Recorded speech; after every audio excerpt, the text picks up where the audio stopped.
good afternoon. Everybody, and perfect. This is the San Diego County Air Pollution Control District Hearing Board. This is an emergency variance hearing, and today is Tuesday, July 26, 2022. And the clerk, can you please now call the roll and swear in any witnesses? Thank you, Chair Rodriguez. Before I call the roll, I would like to note that all parties are participating via teleconference. For the record, counsel will not be present during today's hearing, and I will ask the following individuals to please identify themselves for the record. Air Pollution Control District staff. This is Scott Nestor, Civil Actions Investigator. Thank you, Scott. Just one moment. I believe that we lost Sumitomo, and I am right now admitting them back into the meeting. Hi, sorry about that. No worries. Sumitomo, will you please identify yourselves for the record? Yes, my name is Arturo Rubalcaba, Maintenance Manager for Sumitomo Electric. With me is Toshi Shiosaki, Engineering Manager for Sumitomo Electric. Thank you. I will now swear in those that wish to provide testimony on any item for today's agenda. This includes any members of the public, the petitioner, and APCD staff. Please turn on your video at this time and raise your right hand for the swearing in.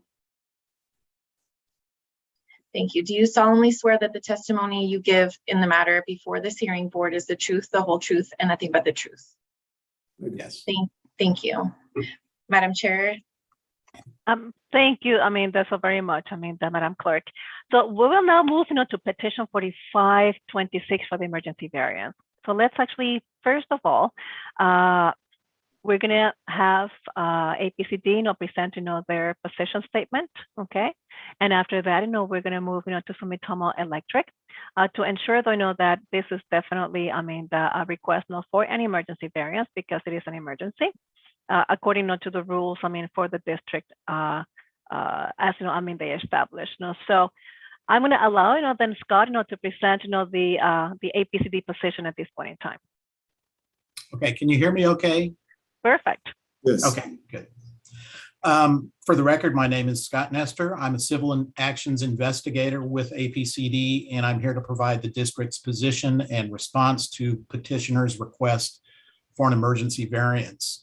Just as an overview, I'll first cover some background about the facility and their compliance history, then the current breakdown and variance petition, and then I'll share the district's perspective on the petition. Scott, before you actually continue on that one, does the district believe, that this is truly an emergency variance? I don't know that well, a couple of points there. It has not fit in with the Rule 98 emergency variance procedure, for one thing. We're also questioning the term emergency as applicable to this because of the timing of it. I'll get into it. I'll get into that. No, perfect. Just wanted to make sure because ARB certainly requires us not to establish whether or not, from the position of the district, whether or not the district actually believes that this is truly an emergency variance. So now that out the door, please continue with your presentation. Okay, and stop me anytime you need to. Petitioner Sumitomo Electric Interconnect Products operates a facility that manufactures heat shrinkable plastic tubing. Part of the manufacturing process is a linear accelerator that is used for electron irradiation of the tubing. The high energy release of the linear accelerator incidentally changes atmospheric oxygen, O2, into ozone molecules, O3. Ozone is a federal criteria pollutant and at high concentrations is a toxic air contaminant. The ozone-rich atmosphere in the irradiation chamber is ducted to an ozone destruction unit that uses a metal oxide mixture called kerolite to break the ozone down to oxygen. The controlled exhaust is then released to the atmosphere through a 49-foot stack which is equipped with an ozone monitor near the outlet.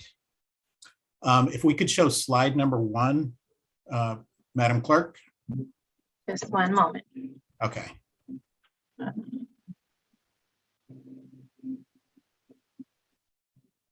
Oh, I'm sorry. I think I closed it. Here we go. I'll go ahead and talk over it. Condition number 4 of the permit to operate prohibits operation. There you see it. Number 4 prohibits operation of the linear accelerator when the ozone concentration equals or exceeds 0.14 parts per million. There is an exception to this condition for safe shutdowns, but a secondary limit of 0.34 ppm is not to be exceeded at any time the linear accelerator is operating. Permit condition number 9 also is highlighted there. It requires the ozone concentration to be recorded once each hour. Ozone emissions from this process are calculated at about 0.045 pounds per day, but the permit limits are in terms of concentration, ppm. The facility also operates an electron beam wire curing chamber that also emits ozone. The equipment is currently not operating according to the petitioner. Petitioners, now I'm going to talk about their compliance history. Petitioner's facility has been in operation for at least 2 decades and has not been the subject of any public complaints or notices of violation. The district inspected the operations last in October 2021 and found that the linear accelerator system was compliant according to the records between November 2020 and September 2021. The records show that maintenance was conducted monthly on the system. So that's the background and the brief history. Next, I'm going to talk about the current situation in the variance petition. On April 6th, Sumitomo notified the district engineering department of ozone spikes above the limit, which my understanding is it would shut off the accelerator frequently and cause interruptions in production. The message from Sumitomo was not a formal breakdown report, but was asking if the company could increase the ozone limit on the permit in order to reduce the frequency of accelerator shutdowns and thereby prevent damage to the accelerator. On May 17th, the district informed the company that an application would be needed to modify the permit. The next week, Sumitomo filed the application to raise the ozone limit to 1.4 ppm and the secondary limit to 3.4 ppm. So that's 10 times higher. The message that came with that application explained that the technology was unfamiliar to Sumitomo at the time of the first installation in 2020, but now they have data to support new emission limits. The district sent an incomplete application letter on July 20th. The district said the application needs more specifics on how the process and equipment would change. On July 21st, Sumitomo reported to the district that a bad batch of catalyst material was installed in June and was causing the ozone exceedances. Sumitomo asked if it was possible to operate the accelerator under the ozone limit of the wire curing chamber, which has a higher emission limit than the tubing irradiation operation. And that wire curing chamber is not currently in operation. It's our understanding. So moving on to the variance petition. On Monday, July 25th, that was yesterday, Sumitomo submitted the petition requesting relief from permit condition number 4, which prohibits operating the linear accelerator if ozone exceeds 0.14 ppm. The variance period sought is 30 days, which would end on August 20, 2022. The reason given for noncompliance was that a bad batch of ozone decomposer media, Kerolite 200, was installed on June 25th. I spoke with Mr. Ruvalcaba yesterday, and he was kind enough to send me the actual ozone monitoring data that was not included in the variance petition. And I'll show a couple of excerpts from that data in a moment.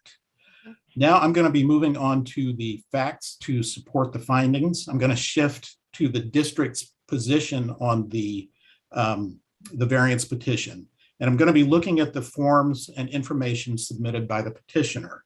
For brevity, I'm just going to provide comments where the district has a concern. I'm not going to go through the whole list of questions on that form.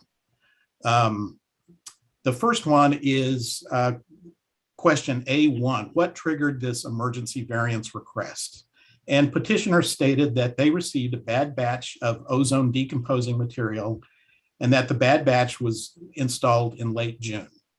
We have no reason to doubt that, but we would point out that the data sent by the petitioner indicates the emission limit was being exceeded as far back as March 18th of this year.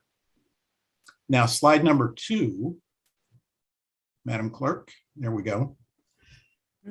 Slide number 2 shows ozone measurements over 0.14 ppm in March before the Kerolite was replaced, and also in June after the Kerolite was replaced.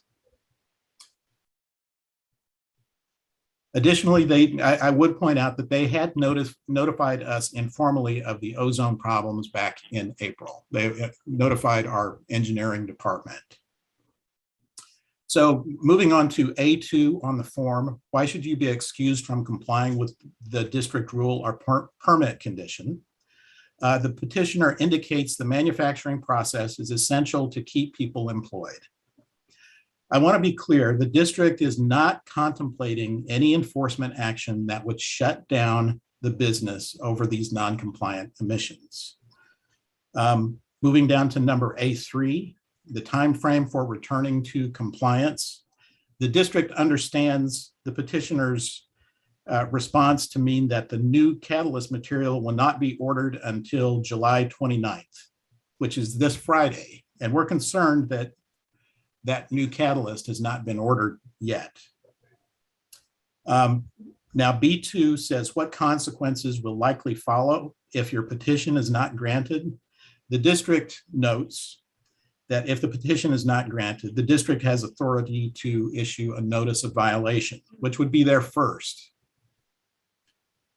We also understand that a permit application has been filed to resolve this problem long-term. That is a very positive circumstance here. Also on B2, when was this discovered? Although the petition states that it was found on June 27th, the district again notes that the emission limit exceedances were occurring as far back as March, according to the data provided by the petitioner. On item number D, it says the hearing officer must make the following additional findings if the emergency is a result of a breakdown condition as defined by District Rule 98A. As we were talking about earlier, Madam Chair, the district does not consider this a breakdown under Rule 98.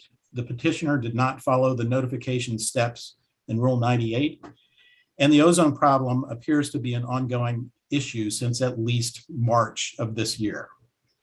So moving on to our recommendations, you could show the next slide now, if you will. Thank you. For emergency variances, the hearing board needs to make these 6 findings, different from a regular variance, but still there's 6.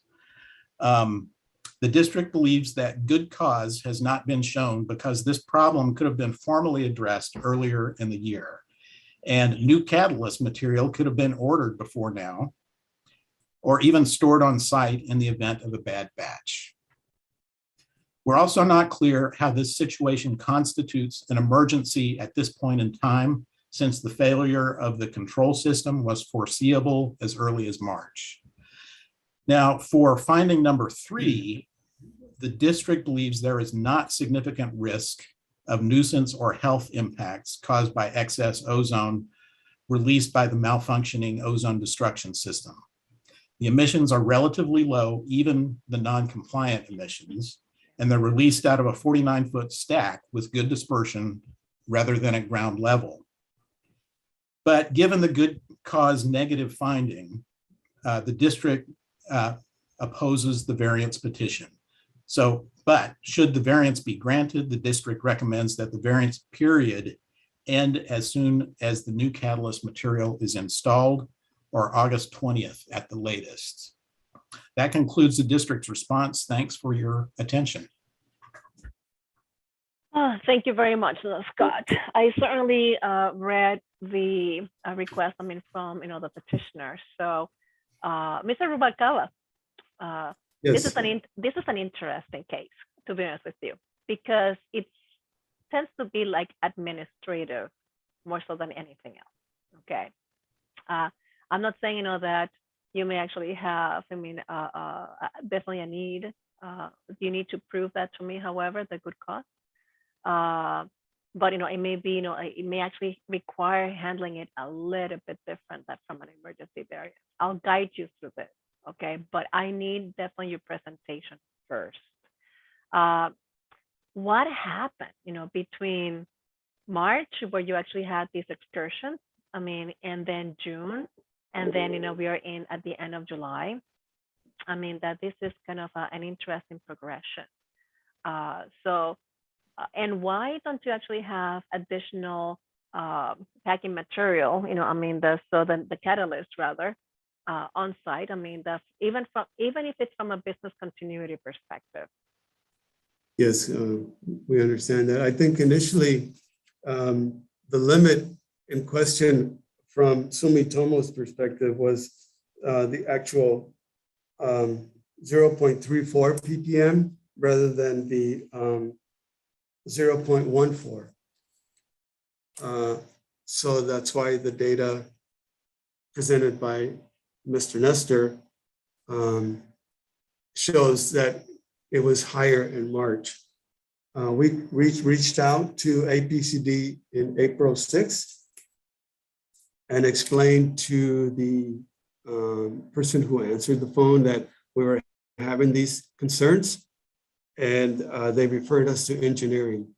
And from then, what APCD recommended is that we file for this application, as this was initially when we filed for this air permit in 2020, it was suggested by APCD that we can reapply for this because this is new technology to us, and we would reapply. So we were taking that opportunity to reapply, at the same time informing APCD that we were exceeding the limit. Couple of questions, if you allow me a couple of questions. You say new technology. How Yes. long have you had this permit? For this radiator. 2 years. 2 years. Okay. Yes. Since it has been 2 years, however, would you consider that 2 years of continuous data monitoring, do you still consider that new technology? This process is normally used, the catalyst is normally used for a corona film curing system, not for an electron beam. Okay. And so it's not used in this process per se, but it does work. So how long have you been using, this process per se? 2 years. Okay, you say rarely, but you must have some data to support that. Yes, when we presented the data to APCD just recently, we gave raw data based on the emergency variance as well as historical data for this past year, early this year. No, I appreciate your transparency. Okay, so that's the way we need to work, to fix this thing. Okay, so I'm very much focused on the process. People that know me, like the other two people on the call. Certainly I like that. But then again, it is really, what is new about this technology, that you haven't studied in the last 2 years? We didn't, as I explained to Mr. Nestor, we didn't anticipate the moisture contamination that attacks this catalyst at this level. We're experiencing that dramatically, depending on the product that we run. In regards to so that's new to us. The moisture attacks this and diminishes the life expectancy Of the catalyst. of the catalyst, as well as the catalyst alone. And I know this is maybe not too relevant, but it's very expensive. It takes 750 pounds of this catalyst, and we have 2 units, and it's about $18,000 to $20,000 to replace, and so we take a hit on because of the expense as well. Okay, so you're saying 750 pounds, I mean, that you divide amongst the 2 units that you have at about a cost of $20,000. But you're not a small, my goodness, I mean, a small business. I mean, you are a large business. Are you also publicly, traded? I believe so. Yes, you are. I mean, so I did check that. I mean, so. Okay, but I mean, having you being shut down for any period of time, it may be though, that the $20,000 expense, I mean, it outweighs you being shut down for any period of time. Wouldn't that be the case? Yes, correct. Yes. Okay, Yes. so I mean, so in your business continuity, do you have anything along those lines that you're going to have? Let me actually not ask that. That is not my concern. I mean, my concern is, that certainly that if you order this catalyst on the 29th of July, when do you expect it to be delivered? Because with all the supply chain issues, it's just really a nightmare. It is. And that's it's part of the explanation that I gave Mr. Nestor as well. Our previous supplier is being uncooperative and supplying test reports. We are reached out to a second supplier, which we are setting up an account now, and expect delivery in 2 to 3 weeks, which is going to be right in that 30-day period. My other question, you submitted an incomplete application. So definitely modifying all the emissions. Has your application been deemed complete now? Is it being processed by engineering at IPCD? Yes or no? Yes. Part of the concern there was one of the previous engineer did not supply all the information to the current engineer, and that's been our concern. APCD has been very helpful. We are been in communication with them, but there is some kind of disconnect between the original engineer, the second engineer, and now the third engineer. Yeah, and then everybody goes on vacation too. That's the thing. Right. So So, as Mr. Nestor mentioned, we have been compliant. We are, we take these things extremely serious. As soon as we knew that we were in violation, the machine has been shut down. Our other machine is inoperable, so we are in a bind. I hear you though, but the thing is that, it says, I'm reviewing right now your application, okay? It says, now, why are you not in compliance, or why can you not comply now? You said the bad batch of ozone decomposer media. So between March and July, did you change the catalyst? Yes. When did you change the catalyst? We changed the catalyst in June 25th. And then you got readings, our daily readings. Actually, I think your histogram is hourly. Yes. So we are 1 month later. Right. I'm trying to decide if this is an emergency variance, sir. That's what I'm trying to decide. Because once something goes awry, that's when we're asking the permit holders, to notify the APCD immediately. Okay, actually within 48 hours, if I'm not mistaken. Correct. Okay. So you definitely have, that data. Hopefully from the June 27 onwards. And you actually have seen excursions, the systematic excursions and consistent excursions almost every single day. Is that correct? Correct. Okay. Yes.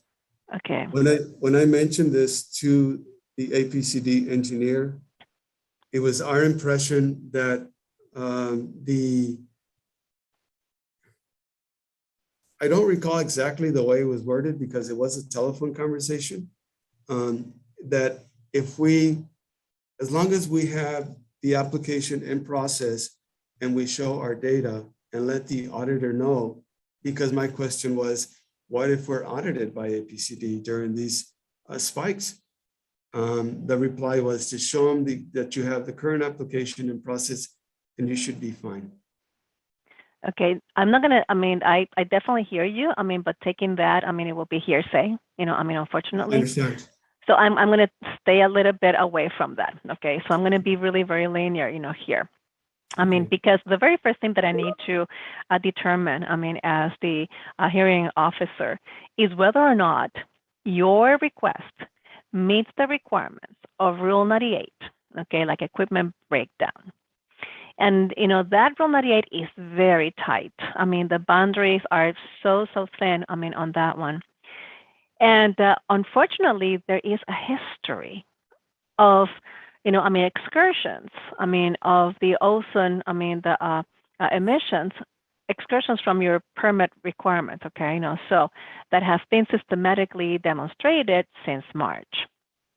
So if I were to apply, Rule 98, which is from which you are requesting your variance, I will have expected, a 48-hour max, notification to the APCD and saying, folks, this is not working. I may need, to get, into the variance request. At that point in time, it could be definitely an emergency variance. And that's where, I was, even from reading your application, that's what I was wrestling with on that one. So what happened, between, excuse me, the March 27 timing, that you actually presented in your application, and today you still continue using, the equipment, don't you? We're not running the equipment. When did you stop running it? Last week. Last week. Okay. Yes. So let's when say, we found that, out we were in violation, we did not know we were in violation. So when did you realize you were, in violation? When the third APCD engineer described the situation to me, and What date? November 20, I'm sorry.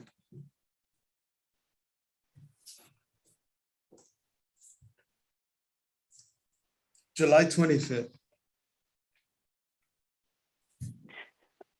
July 25th.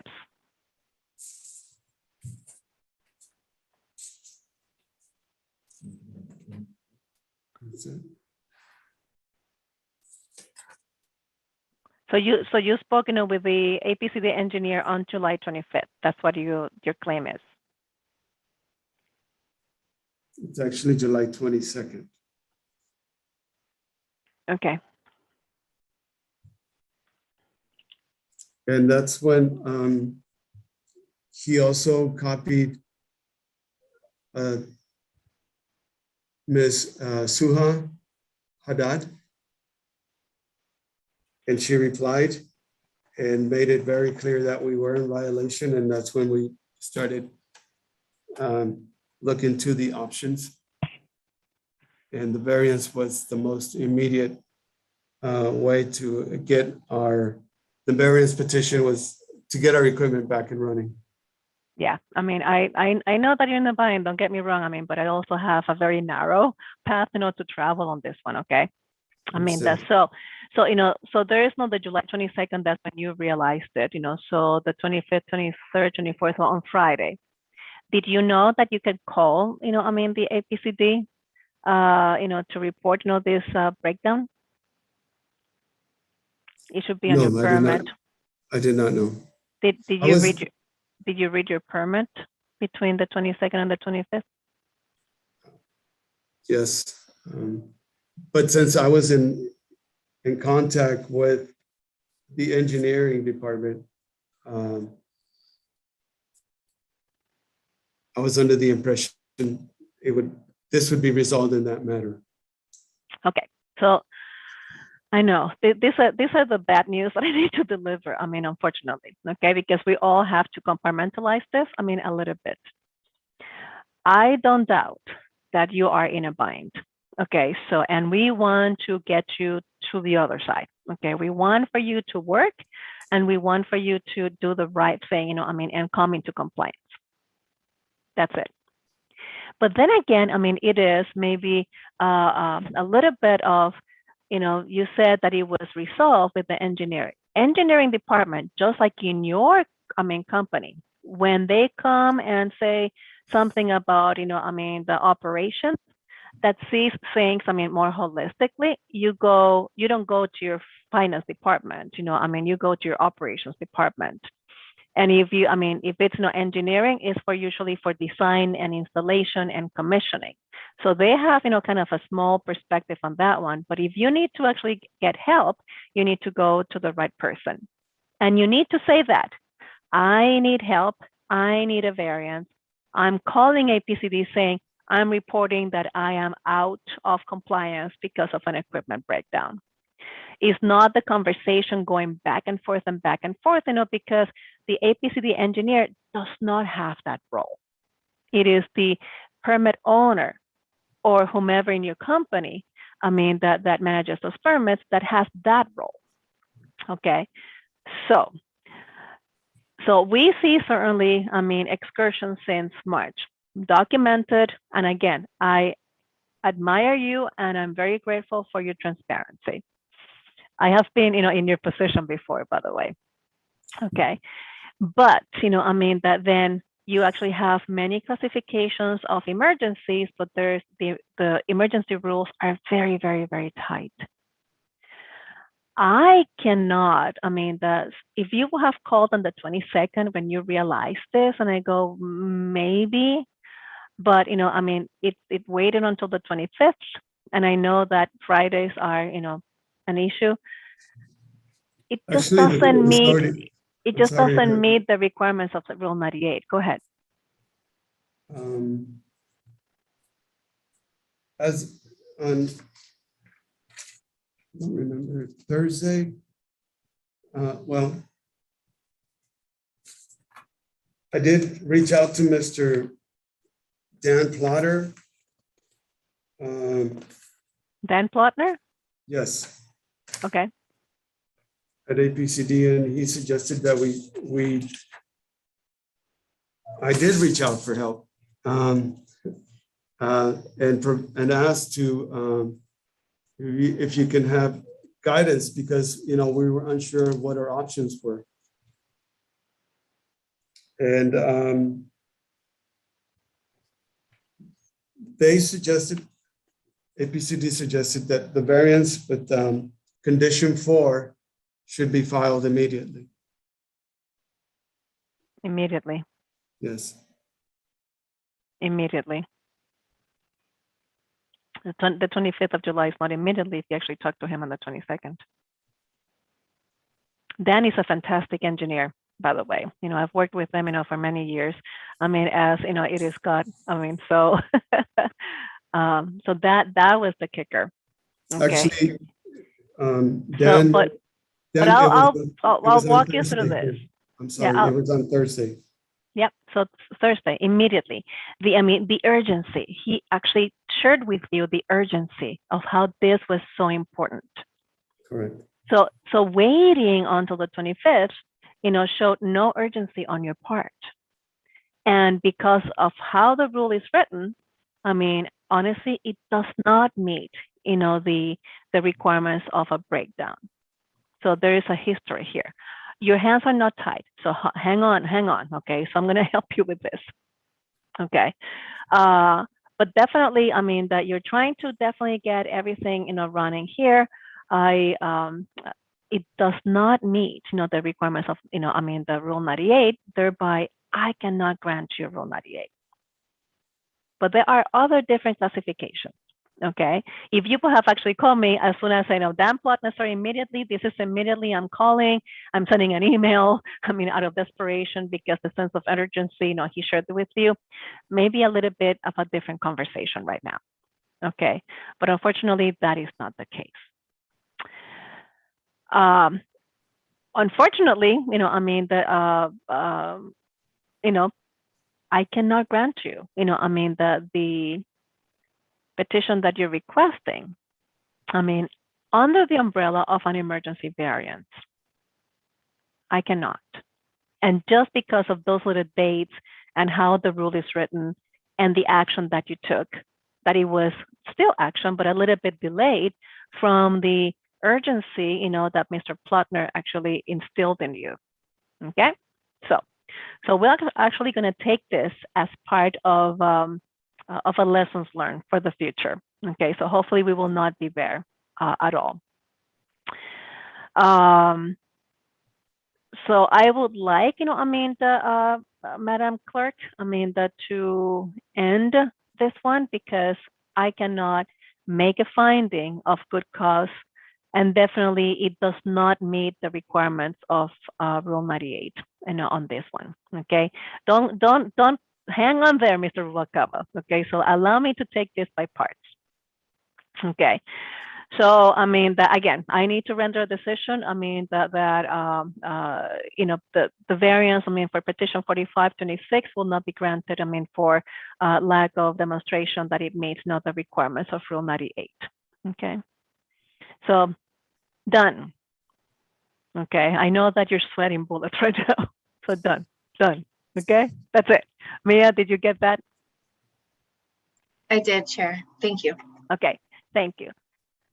Let's look at another option, okay? So there are definitely requirements, for variances here. And your next option would be an interim variance. I believe, however, that we don't need to notice the interim variance. Mia, you need to check on that, for me. Because then, that will be in your next stop. Mr. Nestor indicated, that because now and Scott, you need to confirm that. Because your request for, oh my goodness, the application is complete. They may not go, please, can you verify that for me? I do not know that it is complete. Okay. It doesn't show as complete on your data, on your database. Yeah. Yeah. So maybe, that it will be, the very, now this with a sense of urgency, Mr. Rubalcaba, okay? So don't take your time, okay? Call the engineer tomorrow and make sure, that application actually is deemed complete, because if not, you pretty much have no protection whatsoever. At least with the, complete application, we're moving the right way. But an interim, is what you need, an interim variance, okay? Definitely, so I would highly urge you to file this immediately. Okay, we recognize the word immediately now, don't we? Yes. And to be honest with you, that you go to the regular interim variance right now. That we also have a 90-day variance. But if you believe, particularly with supply chain issues, and installation, that this is going to extend beyond the 90 days, that I would actually go, and say, interim and regular variance. That would give you up to, 1 year maximum, So again, this is definitely your option. If, you file that today, and we still have, a little bit of time now, okay? If a variance would be granted to you, we could go back to the date of filing, but not beyond that point. Okay, so you understand me on that one, don't you? No, I don't.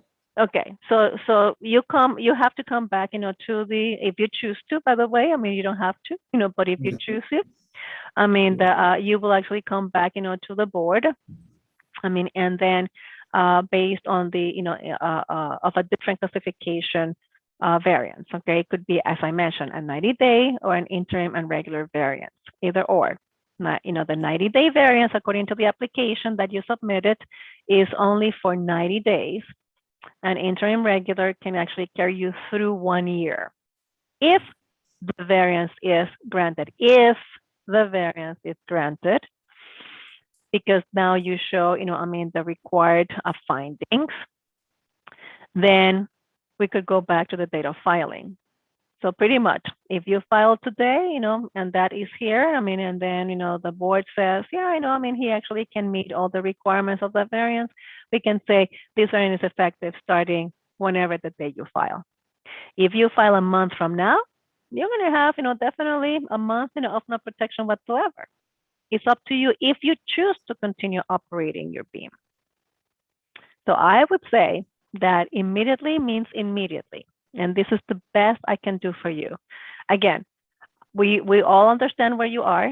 We know, and certainly your testimony right now, it is that you really want to be, in compliance. You have never faulted in the last, 20 years, from Scott's, our Mr. Nestor's summary. But I need for you to take that sense of urgency. Are you following me on that one? Yes, I am. Okay.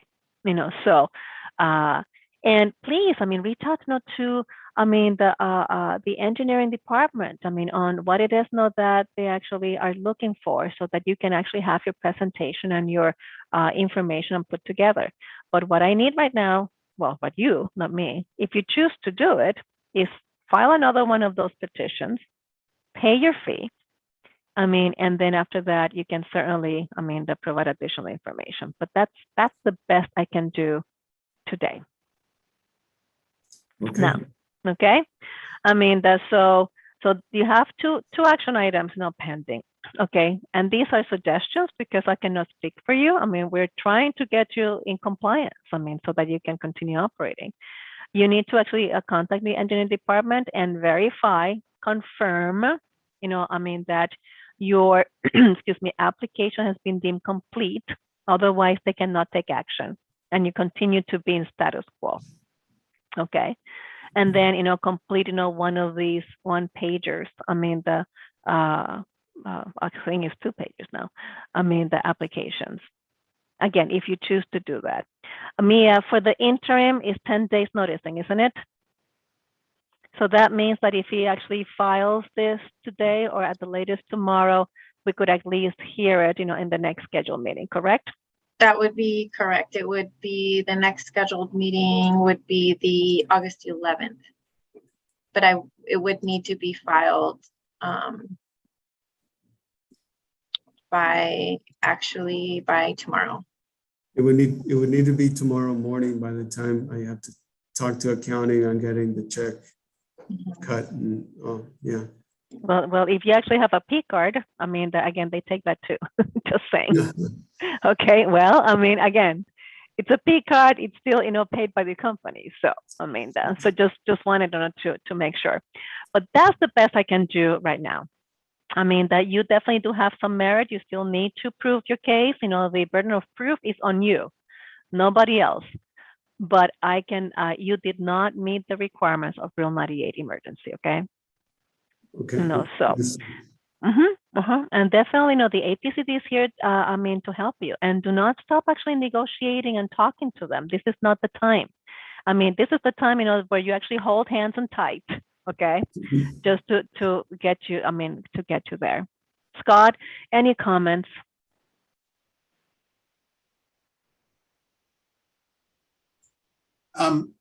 No, I don't really have any comments. Madam Clerk, any other comments? No comments from the clerk.